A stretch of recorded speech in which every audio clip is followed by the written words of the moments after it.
Evolution is a really funny thing because usually the things that evolve don't end up killing the other species that they evolved from. If you go back to that old analogy of television being the campfire at night or something that everybody gathers around. Actually, what you've got is you've got an interactive campfire now. In the early days of Nike, we were all drinking the Kool-Aid. This was a mission from God. They allowed us to do some really outrageous things, and television was so perfect for that because you could say something in 30 seconds or 60 seconds that people go, "What?" Or they'd laugh, or they'd cry, or whatever. I think if they had tried to go into a dialogue right away, I'm not sure it would have worked quite as well. Now that interactive relationship is critically important. People that bemoan the death of the 30-second television commercial probably need to just kind of watch the returns. An interesting thing happened when we picked up Levi's a couple of years ago. Part of the problem with Levi's was that they had lost their voice. Because we were able to do a couple of really startling television commercials that positioned the heart and soul of this brand again, it started a new conversation. And for us not to have made a big broadcast and just waited for a dialogue to happen, I think we probably wouldn't have been as successful. If you look at the Chrysler spot we did last year, that dramatically helped the positioning of that brand and that company and giving a sense of what they valued and what Detroit stands for. And you couldn't have done that online and got that kind of an audience. What this business is about is not about selling stuff. This business is about creating strong, provocative relationships between good companies and their customers. Those relationships will feed the business, but you have to feed the relationship first. What you want to do as a client often depends upon getting people's attention.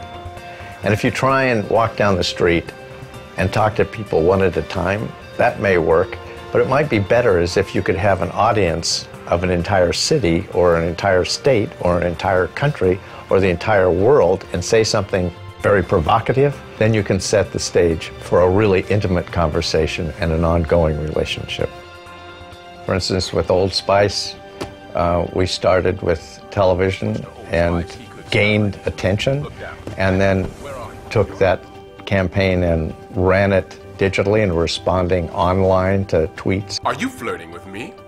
But there's other times where we'll start in reverse and do stuff online and get a sense of where people are, do a lot of experimentation, and then take what was hot and blow it up and finish it up in television. I don't think we're in a place where we're going to have to choose between doing broadcast or interactive. I think that's ridiculous. That's like saying, do you want a right hand or a left hand? I want to use both my hands, you know, and some other appendages as well. I mean, it's just boring if you only have to, this is a choice. It's not a choice. It's just expanding the opportunities, the more tools you have. So I think there's going to be a lot of really unique approaches to the interaction of screens going forward. If you were watching the Super Bowl this year, you had the opportunity to watch the polar bears from Coca-Cola watch the game and respond to the game in live time on a separate screen. And that kind of thing is really, really interesting. This new generation of consumers are not going to sit there and accept the products and accept the messaging.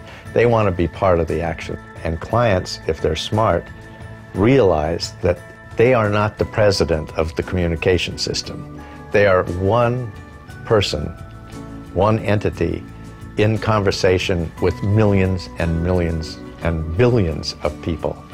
And so they have to listen and learn how to listen as well as how to present themselves. The idea of getting really personalized communication, it can get to a place where I find it completely irritating, quite honestly. I don't like the idea that the eye in the sky knows exactly who I am and wants to sell me this now because I'm looking at this online. I think that's kind of disgusting, quite honestly. Dude, I'll get there when I want to get there. You know, I don't want you prying into what I'm watching. Oh, you're reading Grapes of Wrath? Ah, we've got some wonderful grapes for sale. You know, it's like, come on.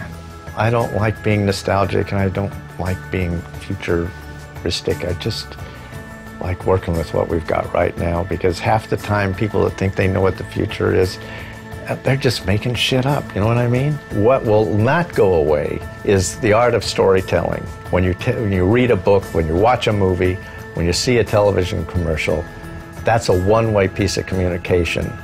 And that's always going to be powerful. Always, always, always.